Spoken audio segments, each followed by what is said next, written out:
Hey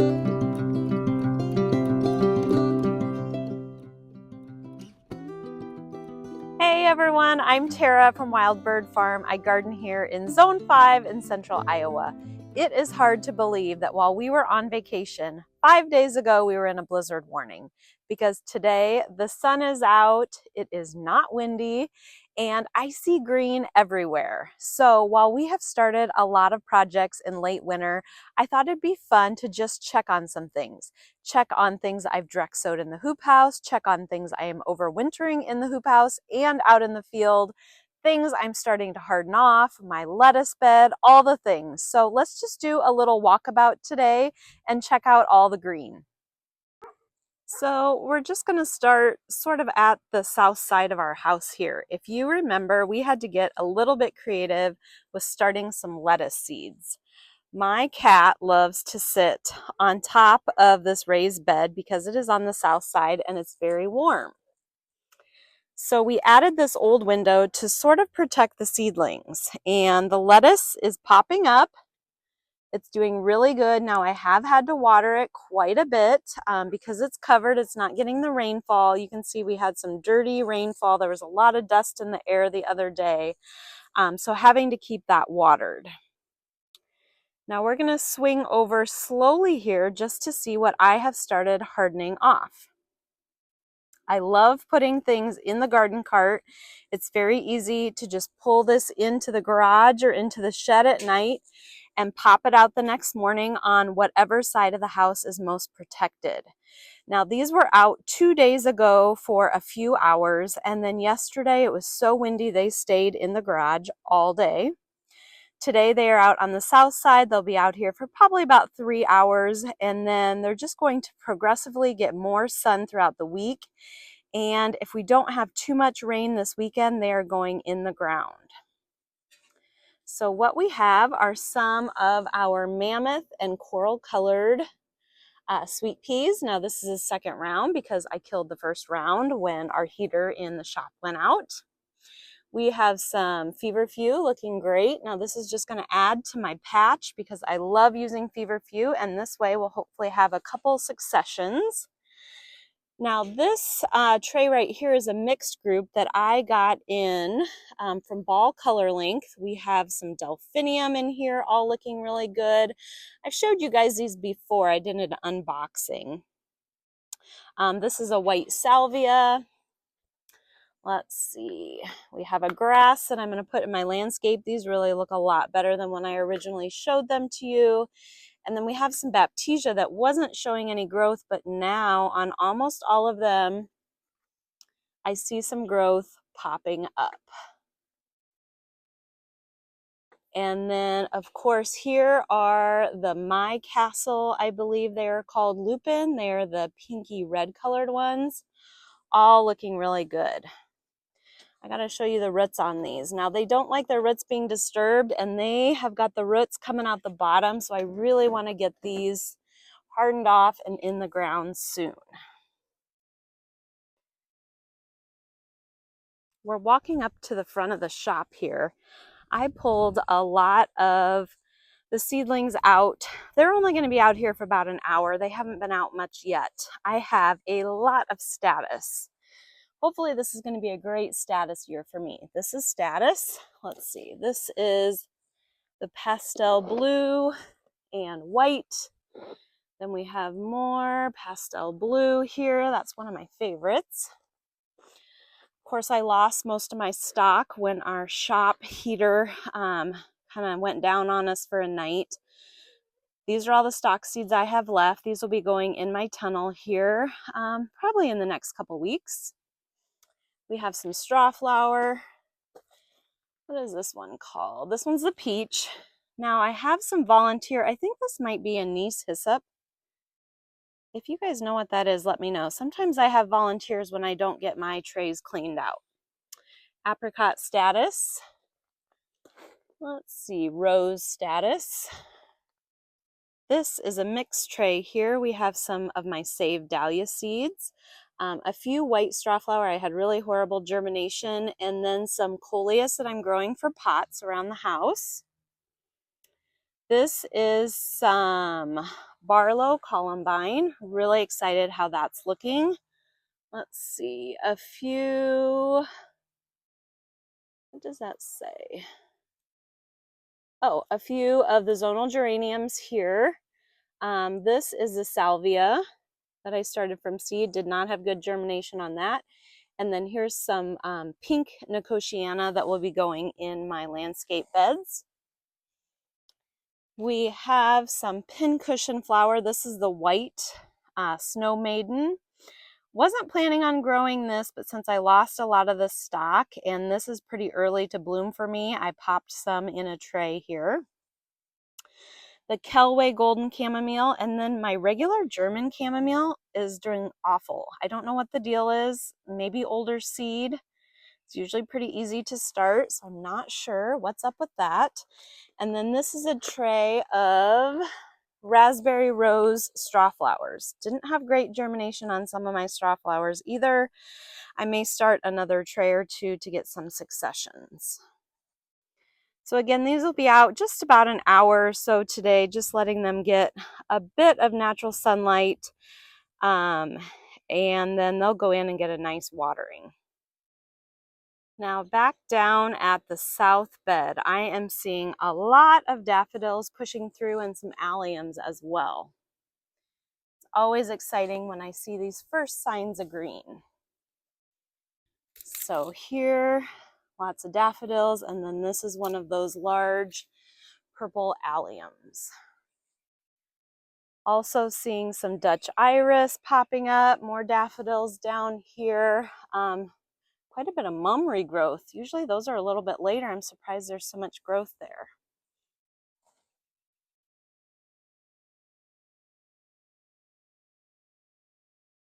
Really exciting to see. Now just a peek in the large hoop, I am watering it. I watered it just a couple days ago, but that far end seemed pretty dry. So we hooked up the sprinkler again. I let it run about a half hour and then now it's about time to move it. I just did a video on everything in here. Not too much has changed. So go ahead and hop back and you can see all the varieties that are planted in here. And then we'll head over to my old little hoop over here. She's a little worse for wear, but still hanging on. And this is where we did a lot of direct seeding and I can really see some things popping up. Now I did plant some tulips, foxtrot and pink star varieties this fall. Those are starting to make an appearance. I also see a lot of self-sown something over here. Do you guys know what these are? Wondering if they're a type of marigolds. I had a lot of marigolds in this area. I had a few sunflowers in here last year and some zinnias. So I'm not sure which they are. Now down, I need to get this pile of junk out. But down here we have agrostemma that I'll show you is starting to sprout. Forget-me-nots haven't started yet down on that far side. You can definitely see. Now I started some of these in a tray and usually they're rock stars for me, but I didn't have great germination. So I think I'm going to plant more outside, just direct sown. And then if I spin you around slowly so you don't get too sick. I definitely was heavy-handed with the pennycress. Didn't get that spread very evenly, but you can also see some Persian cress is popping up. That's obviously a big weed, but that is Persian cress. Saponaria, my first year for growing that. It's coming up great, and this is a pretty short harvest window if I'm reading things correctly. So I actually started another flat to see how it goes, starting it inside, and then I'll be planting more of this outside as well. This is a one and done, so I'm going to do some successions and see how I like the saponaria. This is the Pink Beauty variety as a cut flower.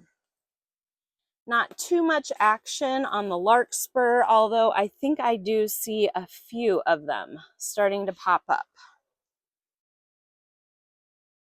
And then to round things out, there is a lot of nigella starting to go.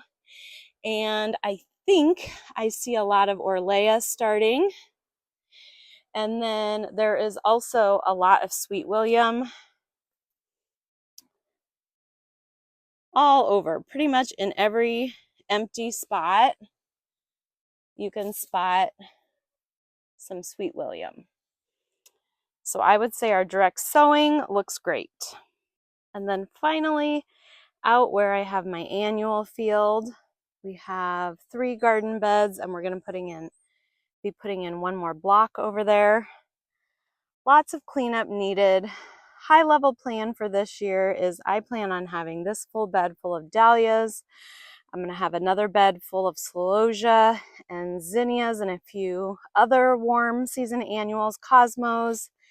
And then I'm going to have a 3rd bed mostly full of successions of sunflowers.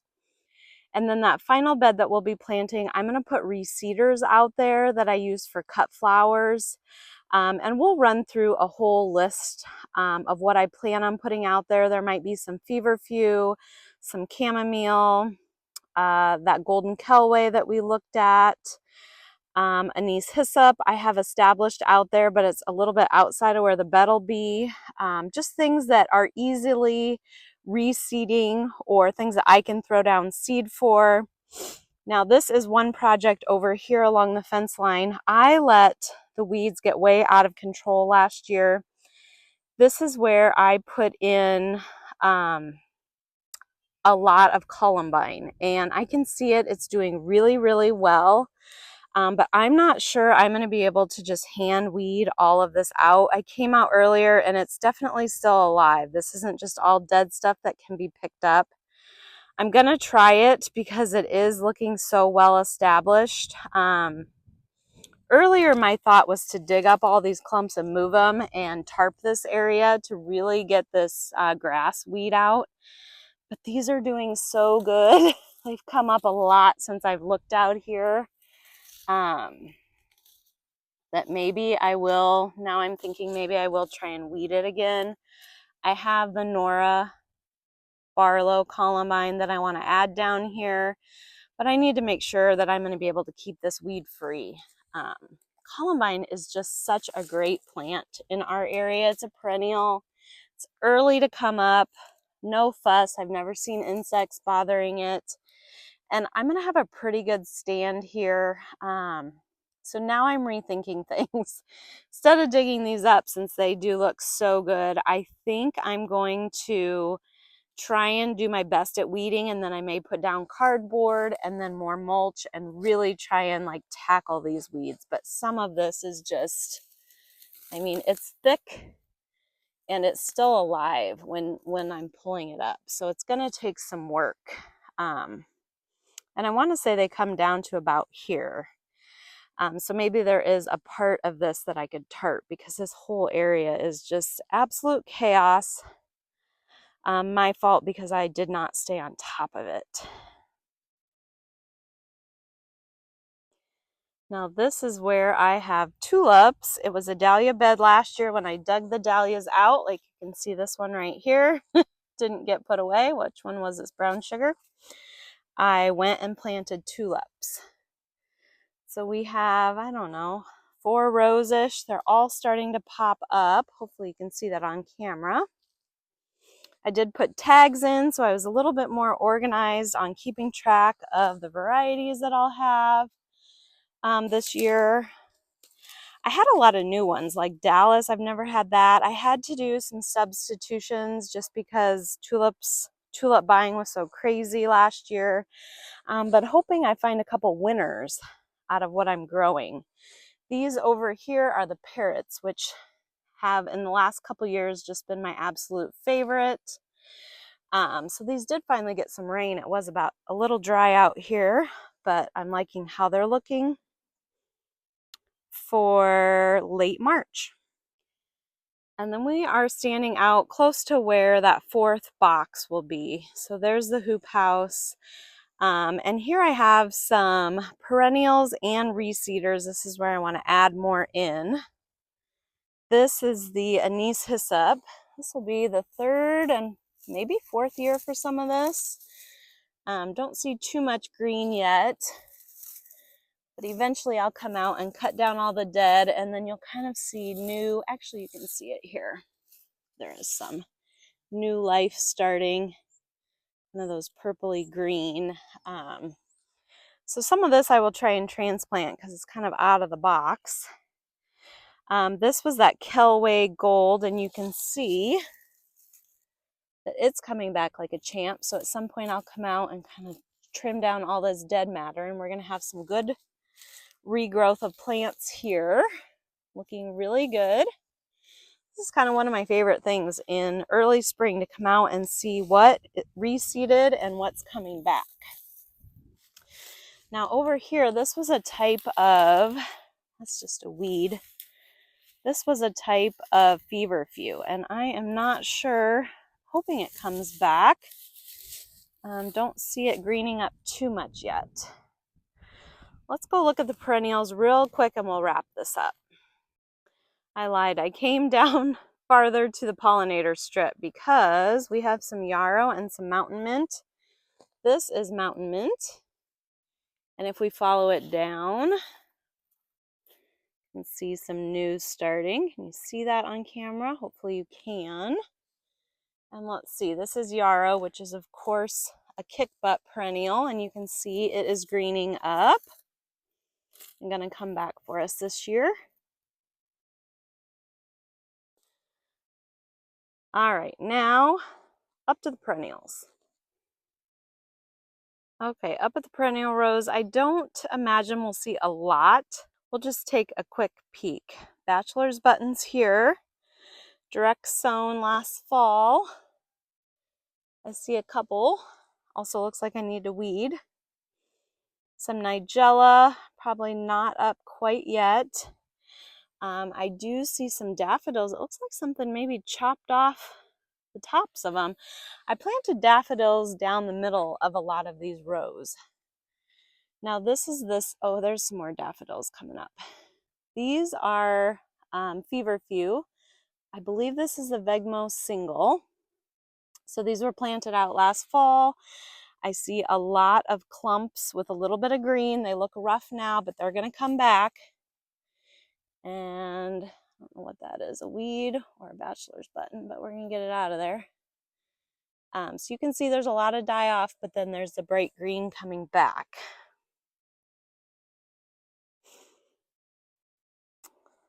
This is the row of lupin, which I'm going to need to weed pretty aggressively, it looks like. Probably a little early to see too much of these unless we really dig around.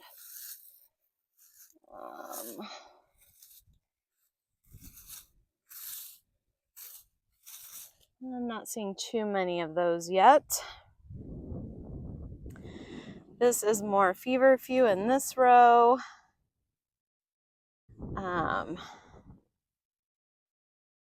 Let's see. You can see where it's kind of look pretty rough, but then it's flushing back. So hopefully we have a nice row of that. Let's see, that is Baptisia. Probably nothing up from there yet. This is an overgrown row that needs to be chopped down and tarped so I can plant in there again. I left snapdragons in this row. I didn't end up covering it. I tried to put some leaves on it for protection. And remains to be seen if anything made it. Not seeing, there's green, but I think that's a weed. Not sure about these, but that was just kind of an experiment. Up here we have delphinium in this row, and if this hasn't started yet, it will be soon. This got, oh, I can't think of the plant. Queen Anne's lace, really reseeded in here, and I'm going to have to do some big work because it's already come back, because it's already coming back before the delphiniums. Up here we have some Veronica. Need to finish out this row with Veronica. And then this is the annual tall garden phlox. Haven't really used this for cut flowers, so if I don't use it this year, it's going to get ripped out. It'll go in my landscape, but it seems to kind of get some sort of disease. So on the top going down here, we have a lot of the autumn joy and a few other varieties of sedum that I'll eventually cut down. I bet these have new. Oh yeah, look at all those guys. Remnants of tulips from years back, still in this row. But you can see the sedum is always an early one to start pushing some growth. Let's see. This row had some rudbeckia, and definitely something's been through eating the old tulips. Rudbeckia in this row, which I see a lot of it down here looking good. Look at all those. That is new growth because there was no green out here 3 weeks ago. So hopefully this row is a rock star for me this year. In this row, I direct sowed some Bupleurum, Orlea. I want to say, oh yeah, there's a tag. I was going to say, I think there was 3 things in here. And Dara. I don't know exactly where that started. We'll put it right there. Nothing coming up there yet. Down here, these are, I believe, beauty berries or St. John's wort, I believe is what it's called. I planted these out last spring. Got a few sprigs from them, but hoping they come back and are a little bit taller this year. And then I have a little bit of a break, which I'm going to fill with that Baptisia that we just looked at, that I bought in plugs. And then this is Baptisia here. 2 rows of yarrow. It may be the last year for this row. This will be like year 4 for it. We're going to have to see how it comes back. There's a lot of grass in with it, and I may have to do some serious tarping. Probably one full row is probably enough for me. And then that's the Bachelor's Buttons and Nigella row, and Feverfew that we started with. That brings me back to where we started. I did a whole lot of talking today, but hopefully it was fun for you, as it was for me, to walk around and see the green popping up in the yard and seeing what you might expect if you are in a similar zone as me, which I am in zone 5B. Also, as we walked around, there is a lot of work to be done. And I'm tempted right now to take a full week of work off and get it all done, but that's not really feasible. And I know coming out for a half hour each night and just taking it one bed at a time, starting to do some cleanup, starting to do some planning as far as what's going to go in what bed, that's going to go a long ways for me. So if you are feeling excited but slightly overwhelmed as I am, you are not alone, and we're going to do this together, and we are going to enjoy this season. Until next time.